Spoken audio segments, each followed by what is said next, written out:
Punjab duck आज आहे 19 जून 2025 आणि मी माझ्या शेतात आहे. हे आपला 9 जूनचा बघा धूळपेरणी केलेला कापूस कसा उगवलेला आहे पाहू शकता.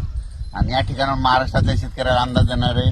राज्यामध्ये आज म्हणजे सांगायचं झालं तर आज 19-20 2 दिवस सरी येणार आहेत म्हणून हा अंदाज लक्षात घ्यायचा. म्हणजे खूप काय मोठा पाऊस पडणार नाही, मात्र दुपारनंतर मात्र राज्यात बऱ्याच ठिकाणी मराठवाड्यात, विदर्भात, त्याच्यानंतर खानदेश मध्ये उत्तर महाराष्ट्रात खूप ठिकाणी पाऊस पडणार आहे. पण सर्वदूर नाही म्हणून हा अंदाज लक्षात घ्यायचा. फक्त भाग बदलत पडणार आहे. जिथं पडला तिथं पण काही भागाला सोडून देखील म्हणून अंदाज लक्षात घ्यायचा. म्हणजे 19-20 आणखी 2 दिवस असाच सरी येत राहणार आहेत म्हणून हा अंदाज लक्षात घ्यायचा. तर तुम्हाला सांगू शकतो की पुण्याकडे तर जवळपास 3 दिवस झाला सारखा पाऊस चालू आहे, पण ते पाऊस आपल्याकडे येत नाही. पण त्याच्यानंतर आपल्याकडे फक्त सरी येणार आहे.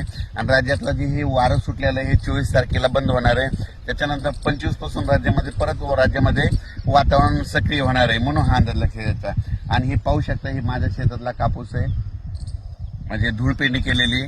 आणि या ठिकाणी महाराष्ट्रातल्या शेतकऱ्याला अंदाज देणार आहे.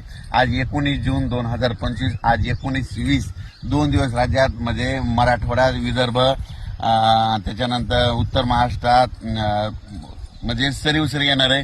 लय काय सर्वदूर पडणार आहे, जिकडे पडला तिकडेच पडणार आहे. पण राज्यात मात्र आज बऱ्याच ठिकाणी ज्यांना पेरणी केलेली आहे त्यांना जीवदान ठरणार आहे म्हणून हा अंदाज लक्षात. शेतकऱ्याला सांगू इच्छितो की राज्यात 25च्या नंतर परत एकदा चांगलं वातावरण सक्रिय होईल.